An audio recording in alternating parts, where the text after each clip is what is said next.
పోయి కోర్టుకు పోయి కృష్ణన్న కోర్టుకు పోయి కృష్ణన్న వీళ్ళంతా కూడా సుప్రీంకోర్టుకు పోయి దాని మీద రివ్యూ పిటిషన్ వేసి స్టే తెచ్చి 2010 నుంచి 2017 వరకు 2 పర్యాయాలు అదే 34%, 33.3%, 34% రిజర్వేషన్ కొనసాగించారు. ఈ తెలంగాణ గవర్నమెంట్ పోయి ఆయన వేసిన పిటిషన్ని వాపస్ తీసుకుంది, గవర్నమెంట్ తీసుకుంటే అప్పుడు బట్టి విక్రమార్క గారు కూడా అసెంబ్లీలో కృష్ణ ఎమ్మెల్యేగానే ఉన్నట్టు అసెంబ్లీలో క్లియర్గా అడిగారు, బీసీలకు ఇబ్బంది అవుతుంది కదా అంటే పార్టీ పరంగా ఇస్తాము. పార్టీ పరంగా ఇస్తే కాదు కదా, మనకు ఒక చట్టబద్ధంగా మనకు వచ్చే రిజర్వేషన్లను తగ్గించి పార్టీ పరంగా ఇస్తే రేపు నీ పార్టీని ఇంకొక పెద్ద నాయకుడు ఉంటాడు, ₹1,00,00,000 తీసుకుని వచ్చి ఆ విలేజ్లో నిలబడతాడు. బీసీలు పేదవాళ్ళు డబ్బులు పెట్టలేదు, వాళ్ళు సర్పంచ్ కాలేదు, ఎంపీటీసీ కాలేదు, ఎంపీపీ కాలేదు, జెడ్పీటీసీ కాలేదు. ఒక రిజర్వేషన్ అంటే అది బీసీ రిజర్వేషన్ అయి ఉంటే బీసీలోనే ఎవరో ఒక బీసీ అవుతారు కదా, మళ్ళీ ఇంకొకరికి అవకాశం లేకుండా ఉంటుంది. నిన్న మొన్న సార్ మీకు పొలం సార్ మీ దృష్టి తీసుకొచ్చిందంటే నిన్న మొన్న కాంగ్రెస్ పార్టీ కూడా పార్టీ పరంగా మేము 19% చట్టపరంగా వచ్చే రిజర్వేషన్ 23% కల్పిస్తామంటారు. దానికి కొద్దిగా ఇబ్బందికరమైన పరిస్థితి. కాంగ్రెస్ పార్టీ కూడా మాట తప్పినట్టు ఉంటుంది కాబట్టి ఆ మాట తప్పకుండా చేసుకోవాలని చెప్పేసి మీ ద్వారా మేము కాంగ్రెస్ పార్టీకి అప్పీల్ చేస్తున్నాం సార్. మీరు మా పెద్ద మనిషి, తెలంగాణ ఉద్యమంలో మీరు కీలక భూమిక పోషించారు. మీ ఉద్యమాల వల్లనే మేము అందరం పనిచేయడం వల్ల తెలంగాణ వచ్చింది కాబట్టి బీసీ ఉద్యమాలకు కూడా ఒక జేఏసీ సార్ వన్ సెకండ్ మా Kodandaram sir Telangana JAC chairman కాబట్టి ఈ బీసీ రామచంద్ర కూడా సార్ ఇప్పుడు ఎమ్మెల్సీ అయ్యింది, సార్ ఇంకా పెద్ద పొజిషన్కి పోవాలి. ఆయన అందరికీ ఆమోదయోగ్యమైన మనిషి. ఏ కులానికి సంబంధించిన వ్యక్తుల కోసం పనిచేసేవాడు కాదు, ప్రజల కోసం పనిచేసేవాడు. కమ్యూనిస్ట్ ఐడియాలజీ తెచ్చుకోండి మా సార్. బీసీల ఇష్యూ మీరు పట్టించుకొని రాహుల్ గాంధీ గారి దగ్గర ఒక కమిటీ తీసుకుపోయి పేరు కూడా మార్చుకున్నారు. సరే ఏదైనా మా కోదండరామ్ సార్ అంటే బీసీలకు పెద్ద అనుకుంటాం ఈరోజు నుంచి, ఇంతకుముందు కూడా ఉన్నది. మీరే ఇనిషియేటివ్ తీసుకొని మా కృష్ణన్న, మా శ్రీనివాస్ గౌడ్ సార్, మేము అందరం కూడా ఇంకా కొంతమంది బీసీలను కట్టుకొని రేవంత్ రెడ్డి గారితో రాహుల్ గాంధీ గారి దగ్గర తీసుకుపోయి రేపు తక్షణమే గవర్నమెంట్ మీడియాను పెట్టి క్వాంటిఫైబుల్ డేటా అన్నారు. క్వాంటిఫైబుల్ డేటా అంటే ఏముంటుందండి? ఆయన కేసీఆర్ గారు ఒక సమగ్ర కుటుంబ సర్వే చేసింది, ఎవరికి చెప్తలేడు, ఆయన సీట్ కింద పెట్టుకుని కూర్చుంటుంది. ఇప్పుడు ఈ అధికారం వచ్చింది, రేపు ఎప్పుడు ఏముంది సార్ చేసిందని? ఇప్పుడు కేసీఆర్ ఆయన ముడి కింద పెట్టుకొని కూర్చున్నాడు కేసీఆర్, ఇక తీర్తలేడు.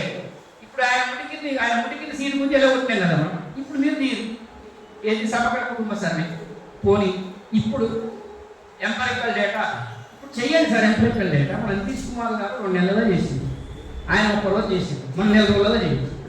4 రోజుల్లో చేసి ఎంపరికల్ డేటాతో సుప్రీంకోర్టు ముందు పెట్టి గవర్నమెంట్ అడ్వకేట్ పెట్టి చేస్తే ఖచ్చితంగా మనకు వస్తుంది సార్. అది 42% రాజ్యాంగబద్ధంగా ఇవ్వచ్చు, ఆ పేరు మీకు ఉంటుంది. మీరు కూడా పార్టీ పరంగా ఇస్తారంటే మళ్ళీ కొంతమంది అనుమానాలు వస్తుంది. అది ఇదేంటి ఓట్లు వేసిన తర్వాత గెలిచిన తర్వాత మళ్ళీ పార్టీ పరమైనటువంటి రిజర్వేషన్లు ఇస్తామంటే అది నమ్మరు సార్. ఎందుకంటే ఒక గ్రామంలో 2 బీసీలు పోటీ పడుతుంది. ఇదే కాంగ్రెస్ పార్టీలో ఉండేటటువంటి ఇక డబ్బులున్న ద్వారా ఎవరో వచ్చి 10 పెడితే 20 పెడతా, 20 పెడితే నేను 50 పెడతా అంటే కష్టమైంది. ఆ రిజర్వేషన్లు అనేది రిజర్వేషన్ల స్ఫూర్తి దెబ్బతింటుంది. ఇచ్చిన మాట ఇది నిలబెట్టుకుంటే రాహుల్ గాంధీ గారు గెలిచినట్టు. మేమందరం బీసీలందరూ ఏం కోరుకుంటున్నారంటే, అరే మన నరేంద్ర మోడీ ఓబీసీ ప్రధానమంత్రి, ఈయన బీసీలకు వ్యతిరేకంగా పనిచేస్తున్నాడు. మరి రాహుల్ గాంధీ గారు బ్రాహ్మణి కదా, కాశ్మీరీ పండిట్, ఈయన బీసీల కోసం పనిచేస్తాడు. ఇది రివర్స్ ఉంది దేశంలో. ఒక బీసీలని చెప్పి ప్రధానమంత్రి అయినోడేమో బీసీలకు వ్యతిరేకం ఉంది, బ్రాహ్మణ కుటుంబంలో ఉంటే రాహుల్ గాంధీ గారు బీసీలకు రిజర్వేషన్లు పెంచాలి వాళ్ళ జనాభా దామాష ప్రకారం. మా కోదండరామ్ సార్ ఉన్నాడు, ఆయన రైటింగ్ పటేల్ కుటుంబంలో ప్రొఫెసర్, ఇలా బీసీల కోసం మీటింగ్ పెట్టి ఎంత గొప్ప విషయం. అట్లనే మీరు ముందు ఉండాలి సార్ ఈ విషయంలో. కోదండరామ్ సార్ మేమందరం కూడా మా కృష్ణ కూడా ఇప్పుడు చెప్పింది, మీరు ముందుంటే అయిన రేవంత్ రెడ్డి గారికి మీరు చెప్తే ఆయన మీరు నచ్చ చెప్తే ఇక్కడ మీరు గురువు గారు కాబట్టి మీరు తెలంగాణ మీరు చెప్తే ఎవరే ఇక్కడ మీరు చెప్తేనో ఎవరు లేదు. కోదండరామ్ సార్ చెప్తే ఇక్కడ మా బీసీల 42% చట్టబద్ధమైన రిజర్వేషన్ కోదండరామ్ సార్ రేవంత్ రెడ్డి గారిని రాహుల్ గాంధీ గారిని ఒప్పించి మాకు ఇప్పియాలి. మీ మీద ఈ బాధ్యత పెడుతున్నాం. మేము మీ పిల్లలు మీ మీద బాధ్యత పెడుతున్నాం, ఖచ్చితంగా సాధించాల్సిన అవసరం ఉంది. మీరు ఏడికి రమ్మంటే ఆడికి వస్తాం సార్. ఎంపరికల్ డేటా అంటే ఏముంటుంది సార్? ఎంపరికల్ డేటా ప్రతి ఇంటికి ఫీల్డ్ మీదకి పోయి ఈ ఇంట్లో ఎంతమంది ఉన్నారు, ఏ కులం వాళ్ళు ఉన్నారు, వీళ్ళ సామాజిక స్థితిగతులు ఏంటి, అవన్నీ తెలుసుకొని తీసుకుపోయి కోర్టులో వేస్తే సుప్రీంకోర్టు అనేక సందర్భాల్లో చెప్పింది.